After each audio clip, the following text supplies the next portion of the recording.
morning. It is Saturday morning. It's about 7 a.m. No, it is 7 a.m. I've been up for a couple of hours, had my coffee. I'm not really sure what plans we have for today. I think maybe a little bit of work.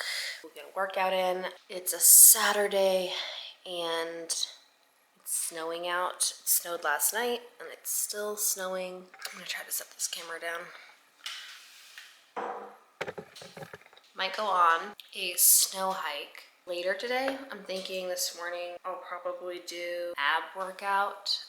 My upper body and my lower body are both kind of sore from previous workout. Thinking today, even though it's snowing, it'd be good to get outside, get some fresh air. Not a ton of plans today. I'm trying to decide if I should go grocery shopping today or tomorrow. Tomorrow's of course Sunday, so we have church in the morning. We do have home group in the evening. There's a chance I will do a little bit of meal planning today, and depending on what I come up with, might go grocery shopping today. What will we have for dinner tonight? I think we'll have some kind of leftover Mexican because last night I ended up making nachos for dinner. Since I had ground beef, I had beans, and I had a bunch of ripe avocados, so I ended up making some guacamole. And it was kind of between burritos or nachos, and I ended up settling on nachos because it just sounded better. So maybe we'll have more of those leftovers, or actually maybe we'll just have that for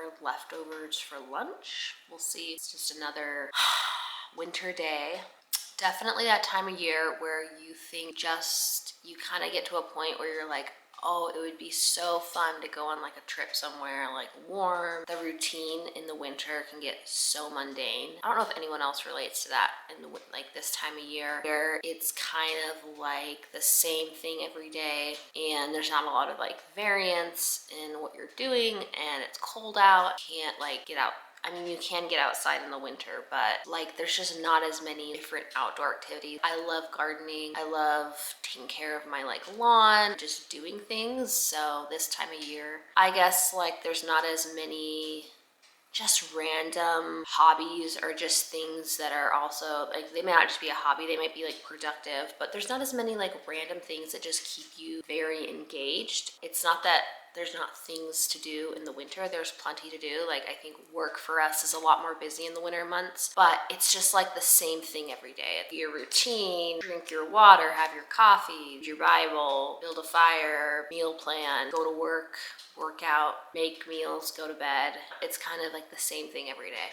I don't know if any of y'all have the same experience in the wintertime where you just kind of crave something different. I mean, I'm not complaining. I'm very thankful to have a warm house to live in and delicious food to make and all the blessings. So I'm not saying that I feel sorry for myself or anyone else who is just doing the same thing every day. Like it's good to have seasons where there's not a lot going on and you're just sort of doing the things, like the things that like nobody else cares about, but you're going to work, you're, making progress in whatever area of your life that you're trying to, whether that's career or your job, or you have kids, then I'm sure you are doing things with them day in and day out that nobody notices. You're getting your workout in, you're making healthy meals, you're doing all the normal things that you do as a functioning adult that can be a bit repetitive. So it's good to have seasons like in life where I guess things are a lot the same and you're kind of just doing those little things day in and day out to make kind of progress in the grand scheme of your life. And then it's fun to have seasons where every day is different and you're just, I think summer's that way for us a lot more where, it's like, what should we do today? How much work do we need to get in? Okay, we have 2 hours of work. Let's knock that out in the morning and then let's go do like something fun. Let's get outside, or I might have like a gardening project. Anyway, let me know your thoughts on winter season as a whole. You go on a trip. What do you do to sort of break up the monotonous day in, day out? I think we would love to go on a trip this winter, but We are also trying to, instead of, I guess, spend money on trips this year, we are trying to save that money and put it towards some other financial goals that we have. So it's really, really tempting to want to book like a trip to Hawaii or just any trip to like break up the kind of cold winter, dry weather and like go get some sunshine. Oh, it sounds so good right now, but we're not the type of people who will just go like on a trip and like full send budget it, you know? Like if we're gonna go on a trip, we want to like enjoy it and we want to like actually find it relaxing and enjoyable. We're not the type of people who just are gonna leave our house for the sake of it just to like go somewhere new. For example, if we're gonna go on a trip, like we're not gonna just sleep on the floor somewhere or sleep in like the crappiest accommodations or the cheapest accommodations. And it's not that like expensive is always better, but if we're gonna bother traveling, we definitely like to make it worth our time, and we like to make it enjoyable and make it relaxing, and not something that's like, oh, I miss my bed. And no matter like where you stay, you miss your bed when you're gone. Like there's no place like home. But if we're gonna travel, we wanna enjoy it. We wanna find it enjoyable. We wanna find it relaxing. I wouldn't say we're like extreme budget travelers. It's a lot easier to travel on a budget in the summer because you can do like little road trips, but it's not summer, it's winter. So if we went anywhere, we would be flying somewhere warm probably. So anyway, my point in all this is it would be lovely to go on a trip this winter just to get out of the cold and get some sunshine. We have an international airport like 15 minutes from our house, which is great, but to fly out of that airport, you generally have to like fly somewhere else first. You can't just get somewhere warm in a couple hours, or well, you could, maybe like you could fly to Arizona or something, but like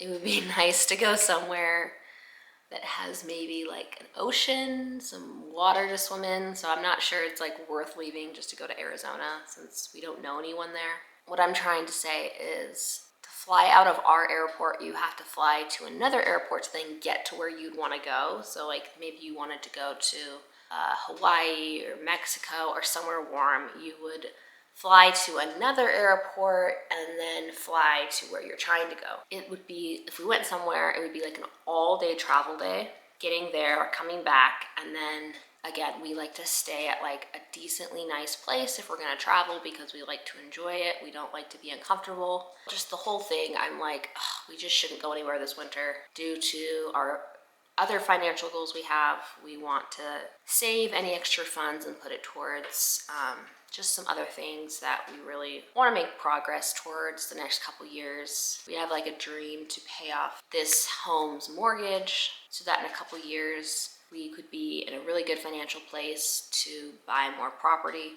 which is what we want to do. We want to buy more land just so we can have more space to garden, to enjoy our property, do things. The point is, it's winter. I want to go on a trip so bad because I want to get some sunshine, but I don't think we're going to do that this winter. I think we're going to save and postpone. Anyway, let me know if you guys going anywhere warm this winter, if you're taking any trips.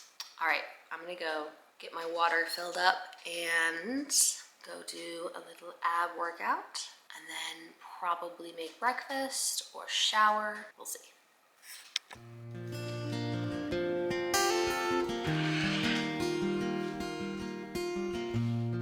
Okay, I just came into the gym and it is freezing in here. I had the door shut so that the fire would heat up the upstairs. But, so the gym is cold.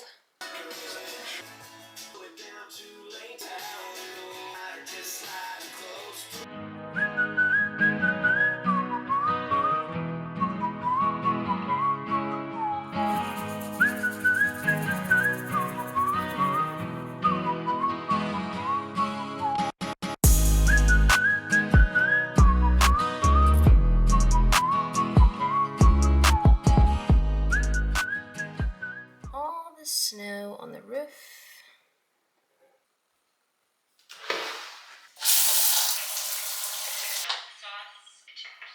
I just got done in the shower. I am going to go switch our laundry and then make breakfast.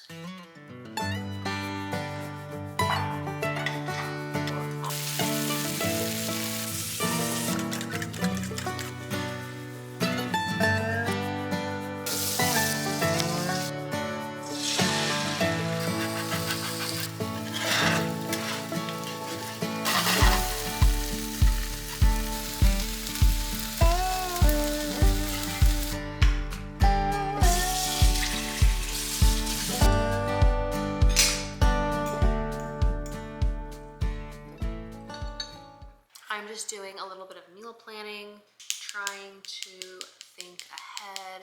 I always like to make a shopping list. So far, I have feta, goat cheese, eggs, chicken, lettuce / salad stuff. I wrote down salsa stuff. I don't know if I want to buy salsa or make homemade salsa. Avocados out. I always like to keep green ones on my counter. Citrus, cream for coffee, and we're gonna run to the grocery store, get our little shopping list, get that sort of task knocked out for the next couple days.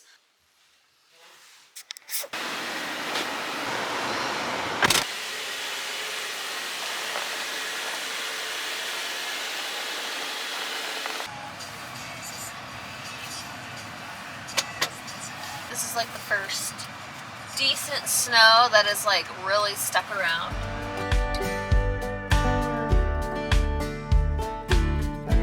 Definitely need to know where you grocery shop. So around here we have Costco, your Winco, your Safeway. I think there's Fred Meyer's around here. Grocery outlet, Natural Grocers. They also have like Rosars, Huckleberries. They also have Trader Joe's, but honestly, I have been into a Trader Joe's like 3 times and I walked right back out and I was like, ooh. Who can shop here? I have 3 major complaints. 1, the lines are ridiculous. 2, all the vegetables, like all the produce. This is at least the one I went into, okay? All the produce comes in like plastic bags. Like it comes in plastic.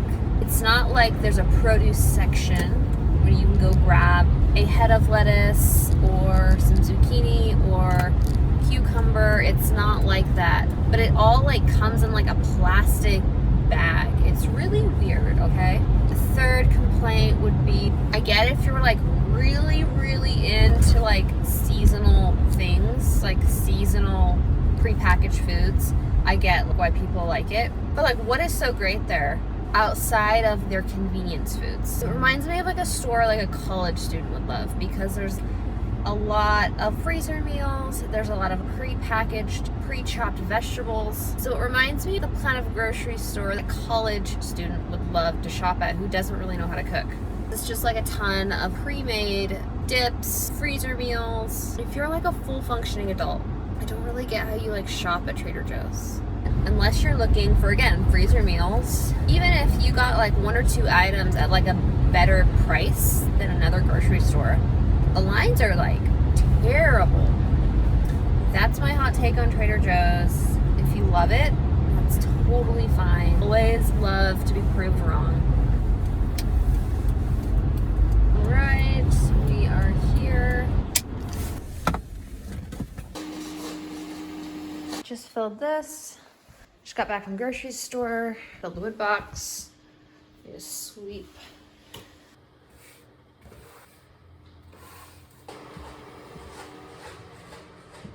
Okay, we are back from the grocery store. I just filled the wood box and I vacuumed. I'm going to put away the groceries, so I will show you what I got at the store. And then we also got a shipment of coffee in.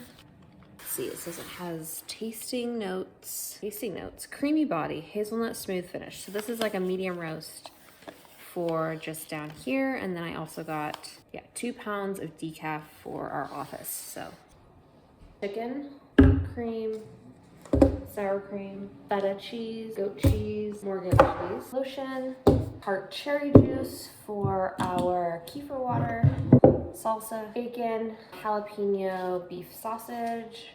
And then these things are new. Organic pomegranate kernels. I thought, how cool is that? I figured I could sprinkle them on my yogurt bowls in the morning. And then I also got these frozen organic shiitake mushrooms. Try these with like eggs in the morning, see how they are frozen. And then this kind of intrigued me. It's petite frozen Brussels sprouts. A head of, I'm gonna make like my own salad mix. So I'm gonna wash a bunch of these up. I got a head of radicchio, 2 heads of romaine. We're going to chop and wash all this. Green onion. I got about 6 russet potatoes, 3 avocados. And these are 99 cents a piece at Natural Grocers, so that was great. I got about 6 lemons. Lastly, eggs. I'm gonna go put all this away.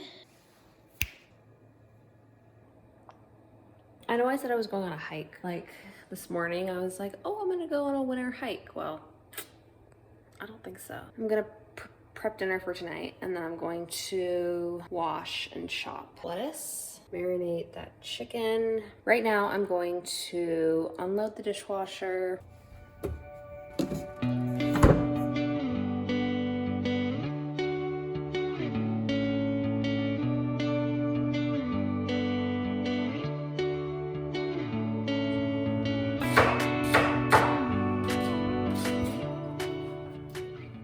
I think I'm gonna also make some quinoa.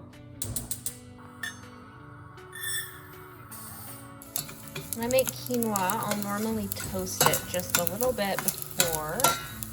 Here we have a little bit of oil. We have half a cup of quinoa, and then I am gonna add a cup of water.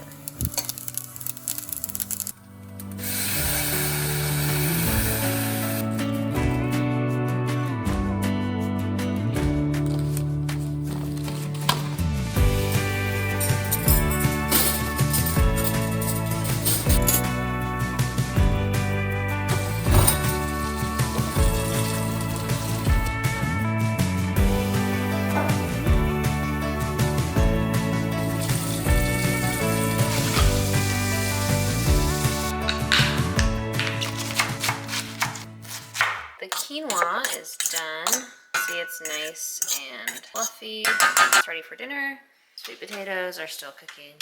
Final product, we have the romaine, chopped, washed, radicchio, also chopped. I think we might use this, a little bit of this for tonight's dinner. We're gonna do kind of like a Mexican bowl with quinoa, sweet potato, beans, and leftover ground beef. And then tomorrow's dish I'm supposed to make for home group, I'm thinking I'll either make a dessert, or I'll make a side salad, or I'll make like buffalo chicken dip.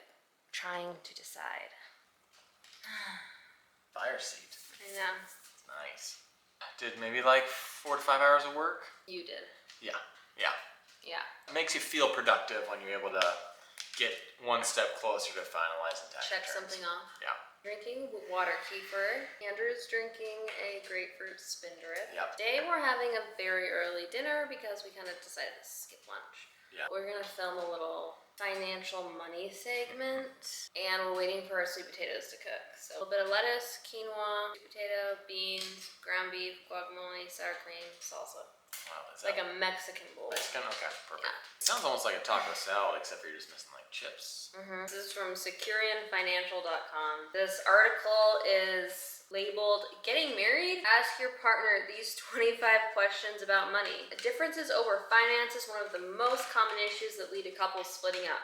So make sure you and your future spouse are on the same page about money, using this premarital checklist for financial harmony. I like it. That is true. I've heard that finances is a common denominator for divorce. It's a very tough topic. I would say that I used to would say it's like number one. It's like, well, probably one of the number one things you need to like be able to agree on, or like be at least pulling in the same direction. And I still think that, but part of me thinks there's like, money is just like a subcategory for like a bigger issue, meaning like everyone's like trust, well, yeah, like everyone's gonna have their own unique struggles. Like some people struggle more with their health. Some people struggle more with their career. Some people struggle more with like getting a high paying job. Some people struggle with spending. Like, everyone will have something else they struggle with. Person or couple might have a more challenge when it comes to finances than another. That's true. Yeah. But at the end of the day, I kind of think more now that, like, financial disagreements are just downstream of, like, bigger issues. Yeah, I can see that. Maybe if you're arguing about money all the time or about your finances all the time, it generally is downstream of, like, you just straight up not being on the same page about life in general, about, like, what matters. Just another downstream thing. Yeah. Which, like, a lot of things that you will struggle with in marriage will be downstream of a bigger issue. Or a culmination of smaller issues. What assets and accounts are you each bringing into the marriage? I mean, I would say leading up to that would probably be, that discussion happens before, because then you may want to discuss a potential prenup. We did not need to discuss that because we weren't bringing assets to the table, I don't think, for the most part. I had bought a house, and I had a car, and Raquel had a car. I think if you were, like, getting married later on in life, there might be more discussion around, like, what assets you have. Most people I know that get married young, they're not starting out with, like, A bunch of money. They're not starting out with anything. Yeah. So you're kind of for most young couples, you're starting out at, like, ground zero. There are a few exceptions where I think I've heard of, like, young people who saved a bunch of money and they had, like, a bunch of savings going in. Yeah. I guess going into our marriage, I'd already bought a house. Yeah. You didn't really have any equity in the house. No. I probably had, like, a lot more in savings. Yeah. Or did I at the time? I did, probably. But then I, like, depleted it when we got married. I had to pay for our wedding. Yeah. The only reason I would have the discussion regarding assets is, again, just as far as a prenup, I don't think if there is a disproportionate amount of We'll get to prenups. assets. Oh, really? Yeah. Well, I don't think that if there's a disproportionate amount of assets, that that's any sort of issue.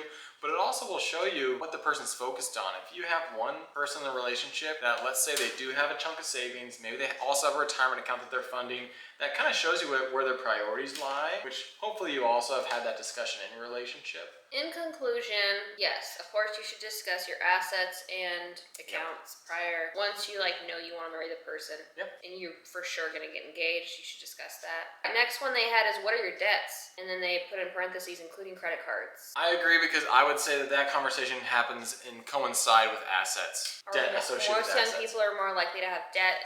Not all. Whether they have a car loan or school debt. Credit card debt, though. Fortunately, credit card debt is way more common than it should be. What's crazy about credit card debt is it's really common for people who make decent living.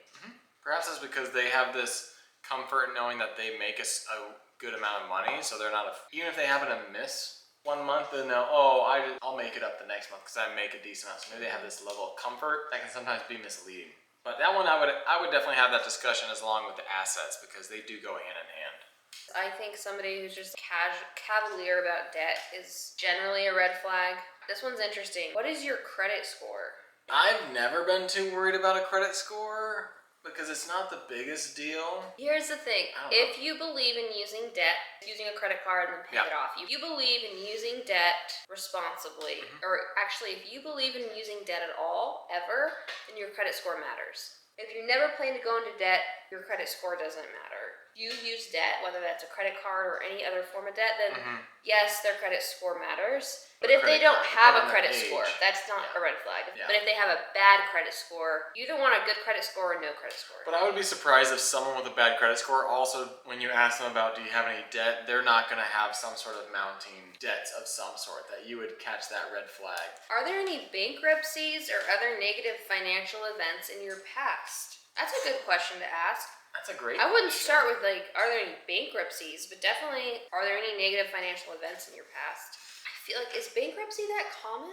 That's what I was going to ask. It's definitely something you'd want to know about. Correct, but who's going to know to ask that question? I feel like that's a question you ask if, like, you're getting married older. Yeah. Maybe your spouse died, you got divorced, for whatever unfortunate reason, and then you're, like, getting married later in life. There is a chance that person did file for bankruptcy at one point. Well, but, like, if you're young, there's no way you filed for bankruptcy. So. But look at all the people that call into the Dave Ramsey show. And there's quite a few that will be like, should I file for Chapter 11 bankruptcy? And they're like, what are you thinking? Like, you have a bad business, or you have a business that's going down. You just have to work harder. And some of them sound like they're younger people. So there may be a chance that someone tried to start a side hustle, and instead of actually, like, owning up to their debt, they're like, I'm just gonna file for Chapter 11 bankruptcy. Whenever you hear like the Dave Ramsey stories though, and it's a young person, it's always someone who decided to buy a car they couldn't afford, and now they're upside down in their car. Yeah. As far as they owe more on it than the car's worth, correct. and they have credit card debt. It's Yeah. always that. Yeah. Which is just a bad sign. Yeah. So I wouldn't necessarily ask that question because it's not something that I would. What would be like negative financial events in your past? I mean, maybe how you were raised. The next one they say is, do you want to create a prenuptial agreement? You're throwing an M in there.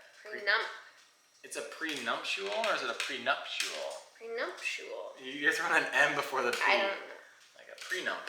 So I think that one goes hand in hand with the assets and liabilities because it may be smart if someone is further along in life. I know there is people that say no, like if you're going to get married, everything is 50-50. Like you shouldn't be thinking that there could potentially be a divorce down the road because that's a bad way to go into the marriage. But I think it's a smart idea if there's someone that does have some assets that they have accumulated. They've made some good decisions. Their assets leading up to the marriage that they earned on their own are protected. It doesn't have to be an aggressive prenup. It could be, hey, if we've been married for 10 years, then maybe those assets do get opened up. But putting something in place so that if it's a short marriage, if there is a divorce, the individual that has accrued those assets, those would be protected.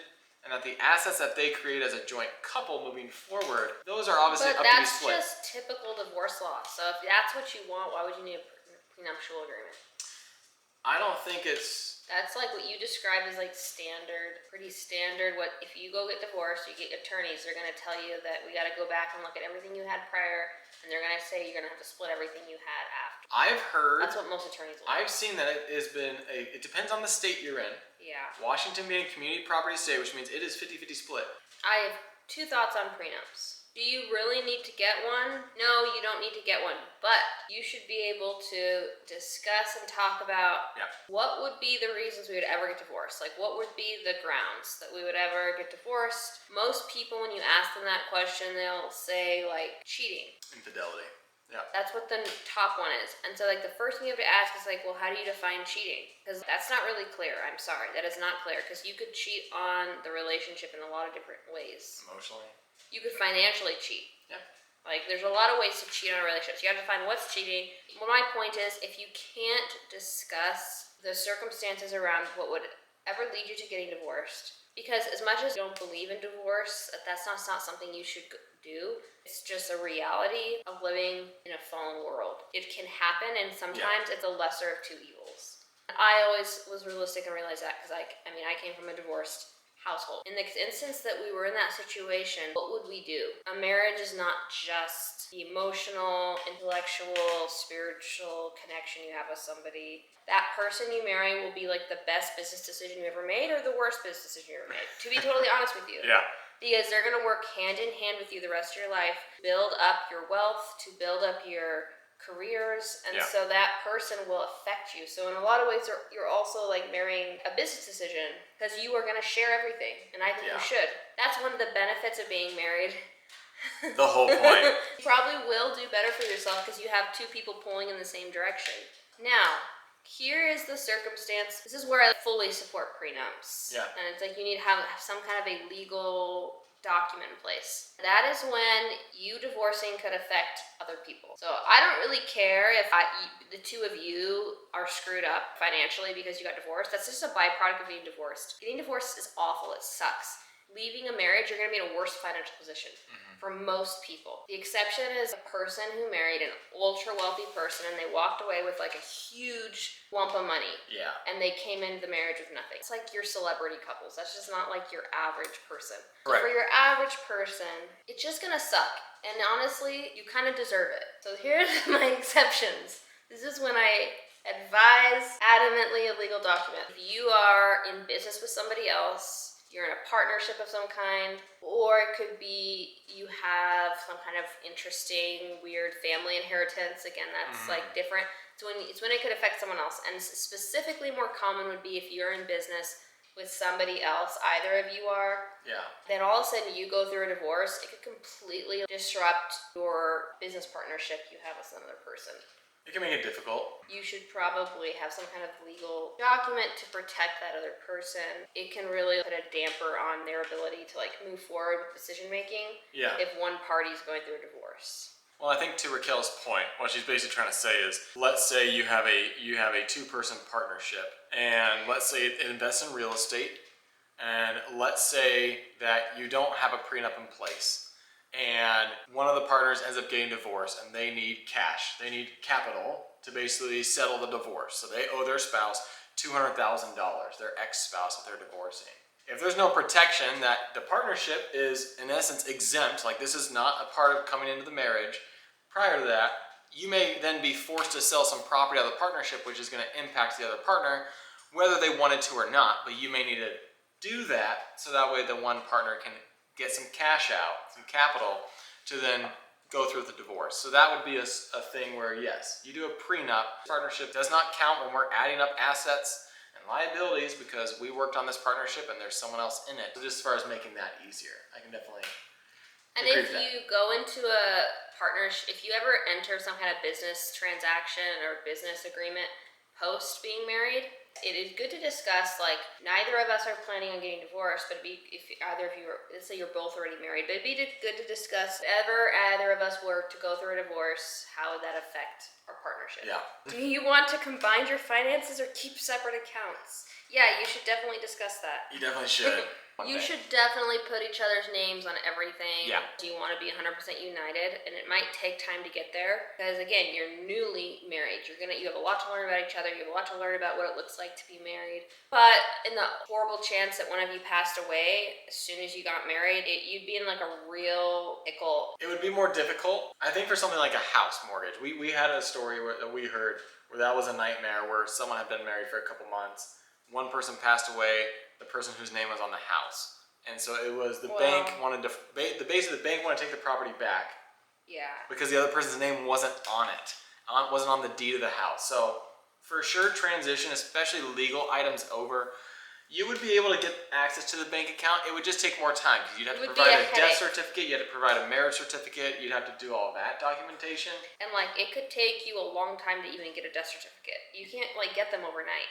And so if you actually need a death certificate to access funds, it could put you in like a real pickle. Just switch everything over, put each other's names on things as soon as you get married. You just never know. And if that happened, it would be obviously awful and devastating, but don't make the person left behind's life harder. Correct. By having them while they're dealing with grief. Yeah. Are you spenders or savers? That question is going to be found out in the savings, like in the assets or not. I feel like if someone has some assets, they have a savings account, they may be some sort of savers versus being a spender. However, it might be good to know, hey, what is like your saving goal? Like you need to have a minimum of X amount of dollars as a saver.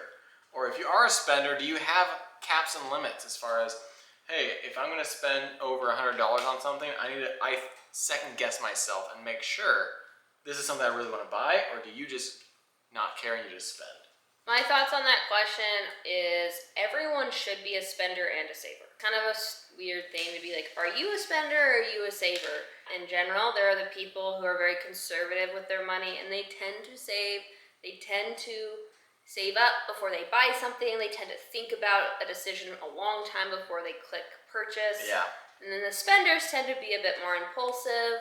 They tend to really enjoy spending, whereas a saver is the type of person who will like monotonously think about it for like 2 months. They'll mull over it for a while. They'll mull over it. Yeah. So I get the question. I don't agree with it from the standpoint of everybody should be able to spend and everybody should be able to save. That's just an important skill to have.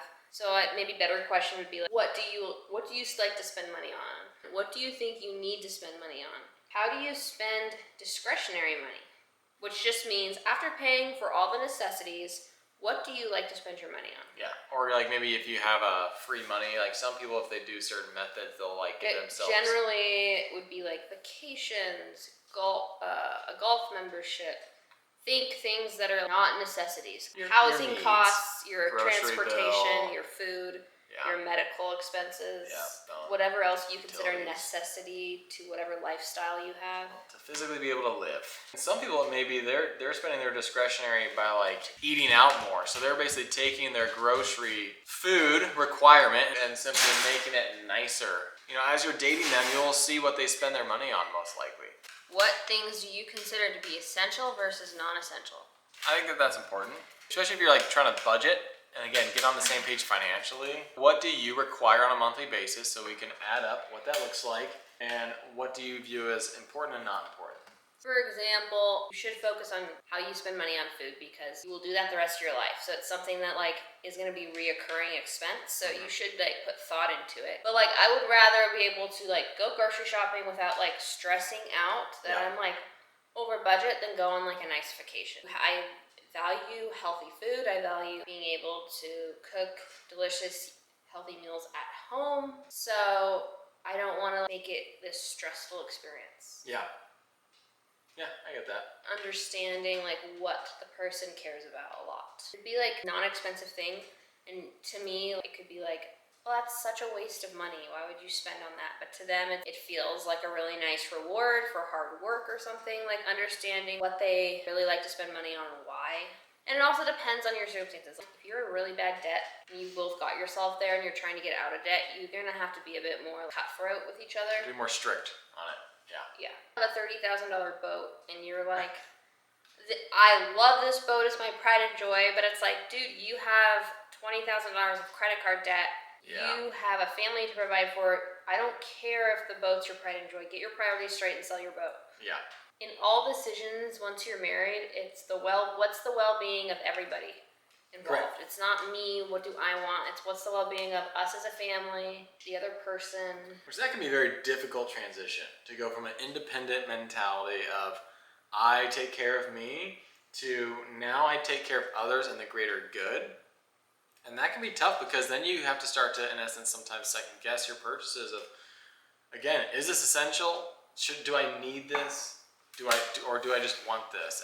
And should I instead forego this so that, or the other individual in the relationship can have a better, they can use the funds for what they want. What is an acceptable annual amount to spend on non-essentials? If you are like both very established in your careers and you already, when you go to get married and you're like, you know exactly how much you're bringing in, go ahead, like go through your budget in detail and be like, this is how much we're gonna spend on non-essentials. Yeah, that's like a good thing to discuss, I guess. But for most people, like when you get married, you're not making very much, and you will hopefully earn more the longer you're established in your career, the older you are, the more work you put in to, like most people when they get married, they are younger, and if you get married young, you don't have a very established career, which means you're probably not making very much. Yeah. So but I think a key factor is that once you do start making more, that shouldn't just automatically extend. Hey, like let's say our non-essentials budget was $500 a month, and all of a sudden we make $2,000 a month more. You don't all of a sudden get a $2,500 non-essentials budget. You don't just add that $2,000 to it. So that's where maybe having a discussion as far as like what should we really kind of cap things out on. So as we do progress, we don't just put all the additional funds towards it. We do use that money for other things that we want down the road. And a mistake we made when we were first married. We made a mistake. We were ambitious and hardworking, but we were a little naive about like how long certain things could end up taking. So like we had this idea, I think when we got married, we had this idea that all of our big goals in life would happen in like 2 years. Yeah. So we were like, in 2 years, this thing will happen. If you tell someone who's young, hey, you should be thinking about like your 10-year, where you're gonna be in 10 years as a couple, where you're gonna be in 5 years, and then trickle that down to 1 or 2 years. They just don't want to think about that. They're like, 10 years, that's so long. I want to think about where I'm going to be in 2 years. And then you take all your big dreams and goals in life and you think that like they'll all happen in 2 years. And that's just so not true. So I think we were a little naive. And that's not like a bad thing to think, but like aligning on like being realistic and being like, where are we going to be in a year? Where are we going to be in 2 years? We're going to be in 5 and 10 years, 20 years. And you're kind of building on your growth throughout your, like when it comes to like your financial journey. And so if you're like really aligned on what matters and what doesn't matter on that kind of trajectory, and that can always change, then like you shouldn't get into huge blow up arguments about how you spend or how much you spend on non-essentials as your income goes up.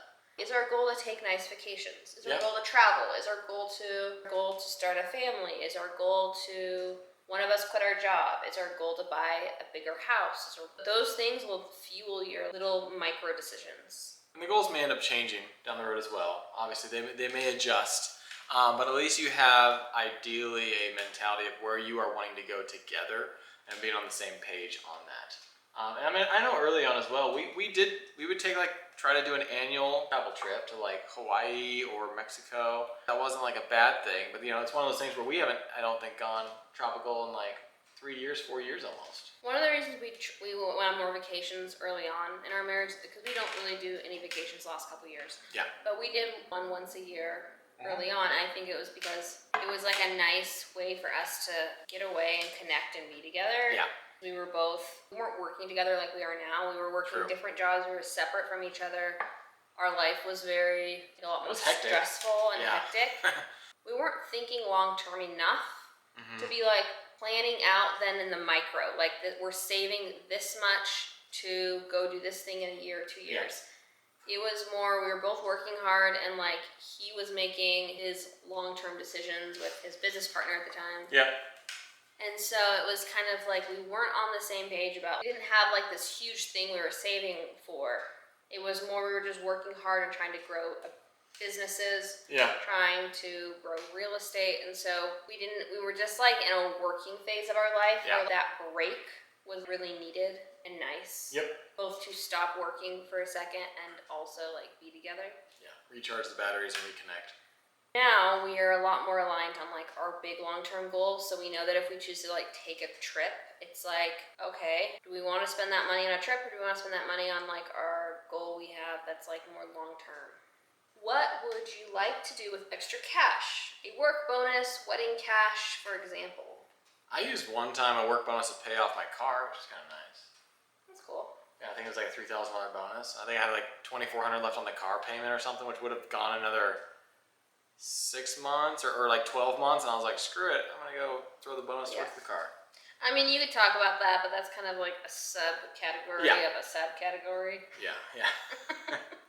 What relationships have you already established with financial professionals? That would be an interesting question, just to see if the other person has really, like, just how far they've gone, and are they doing everything themselves where they're kind of doing a DIY, or are they actually like, hey, I've hired a CPA, or I have a financial planner, financial advisor. If you get a financial planner involved, that person's definitely thinking long term typically. Like, if they're a good financial planner. Oh yeah, but I mean, they're like, okay, here's what you need to do if you want to have X amount of dollars in 40 years. Here's what you got to do to get to that point. Maybe one of you already has a business. Yeah. One of you is both farther along in your careers. Then you would probably want to discuss that. And it says maybe you've been managing your own finances since you graduated college. Are you geared up to go another decade, or would you rather hand over the reins to your new spouse, who's just as capable, or maybe more so? Okay. That's fine. So what this question comes down to is, how important is control? Yeah, do you have to be in control of the finances, or are you okay letting it go? And in some cases, there's quite a few relationships where there is maybe more of a financial savvy individual. Like, I think of my parents. My mom is very much more in tune with the finances than my dad. So in that relationship, my mom handles it all. They have a budget system set up, so he knows that he can spend a certain amount of money, and I think that they probably look into things every month or so just to see how things went. But yeah, I mean, that's a situation where I think at the get-go, she just kind of took on that role. Use each other's strengths. And there are going to be different seasons of life while you're married. So hopefully you're married for like 60 years. In each case, you're going to go through a lot of different seasons where like one person's going to take on a certain role, and one person to be with their head in the clouds, and one person who's like keeping it together. That's just a bad idea. Yeah, it shouldn't just be a cut ties where now only one person's in charge, because that's how you continue towards your goal together, is you're both aware of where you're at. Who will build and monitor the budget? You should definitely build out a budget together and try to make it realistic as well. And then as your year progresses, like start a new year based using last year's information and then adjusting based on what you would like. And again, try to make it as realistic as possible. Who will pay the bills? Whoever's in control of the finances, guys. I never even thought about asking that. That's just like a given. It doesn't really matter. It's just whoever's basically doing like the bills. one of you is not allowed to just sit with your head in the clouds in like La La Land. Of like, I don't know what's going on. I don't care. I don't have to worry about it. Like, no, I'm sorry that you don't get, like, you're an adult, grow up. You have to act like an adult. This is not like a child-parent relationship. Two adults. That doesn't mean that, like, let's say you have your first child, the husband knowing that, oh, my wife is like fully engrossed in like taking care of a newborn. I'm not gonna like expect her to remember 50 other things. Correct. I'm gonna make sure that gets done. Yeah. Who does the taxes? I mean, it's the same answer. You both should be aware. You both should sign your tax return. Yeah, well, legally you're supposed to. Yeah, that doesn't always happen. True. There are situations you've where never seen your tax return. And your husband just signs it, your wife just signs it. You should. That's not make sure really you're good. signing it. Yeah. What is your time frame for starting a family? You should definitely talk about that. Good question. While realizing that it's not in your control. I think it's definitely a good thing. So that way, again, both individuals can be on the same page. I think that's kind of the overarching theme of our answers is we just want to make sure that both spouses are on the same page to try to foster a good relationship. And that way you're both working towards the same goals. You have to like keep discussing it. Yes. When we have a family, will we both continue to work? Yeah, you should definitely talk about that because people can have some really weird ideas about that and weird expectations. If one person has this idea of either A, you're going to go right back to work after giving birth, or B, you're going to be staying home 24/7.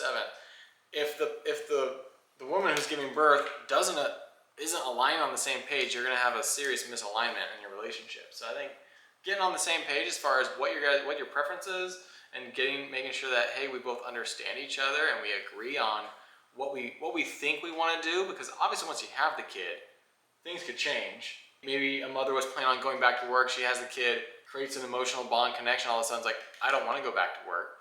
You do need to be able to adapt a little bit, but I think it's good to at least be on the same page at the beginning. People who just plan to be a full-time stay-at-home mother, and then they're like, I really need something to break up my routine. I'm doing the same thing day in and day out, and that's just part of life. Like, you'll do the same thing day in and day out running a business as well. It doesn't matter if you're running a business or taking care of a child. Like, you're gonna do the same thing day in and day out to an extent. So that's just like part of life. Get over it. The grass is always greener on the other side. How much should we contribute annually to retirement savings, 401ks, and or IRAs? That's just like thinking long term. You should definitely discuss that. Yeah. The Roadrunner, we're like, we're gonna retire in 10 years. Do you have anything to add? The worst mistake I made? Man, that's a good question. I think that I would have merged bank accounts sooner, or like put names on it. Because I deeded the house. I got your name on the house right away. But we didn't really do the bank account thing for a couple years. So I think that would have been something that would have been smart. Mistake I made going in. The main mistake we made, just thinking you know exactly how everything's going to work out and thinking you know best. And just kind of going into your life that way. We had like these big dreams of where we wanted to be when we wanted to start a family, and then where we were going to be in a couple years. And we were very like confident that this is where we're going to be. Like, we weren't thinking as long term, I guess, when we first got married, because we thought we were, but we really thought that every dream and goal we wanted to accomplish would happen in like the next 5 years. Yeah. 5 years seemed like so long. Yeah. We just kind of maintained what we were paying for on our own. Again, it was just like we never got on the same page of where we wanted to be, which I think kind of stunted our financial growth. If we had maybe had that conversation sooner, I think we would have probably been more successful earlier as well. After we were married, he came home one day and said, we bought a business. Oh, I don't buy businesses without talking to my spouse, because we were just so young and so newly married. It's true. And you go from being independent, in charge of your own life, not checking in with someone else, obviously as an adult, to now I need to figure out how to communicate openly and understand that we are 50-50 and together. All right, we're going to go have dinner. Cheers. Cheers. I'm going to make our bowls. I'm going to do some lettuce, a little bit of this, and I'm going to do some quinoa. some sweet potato. Got some black beans, guacamole.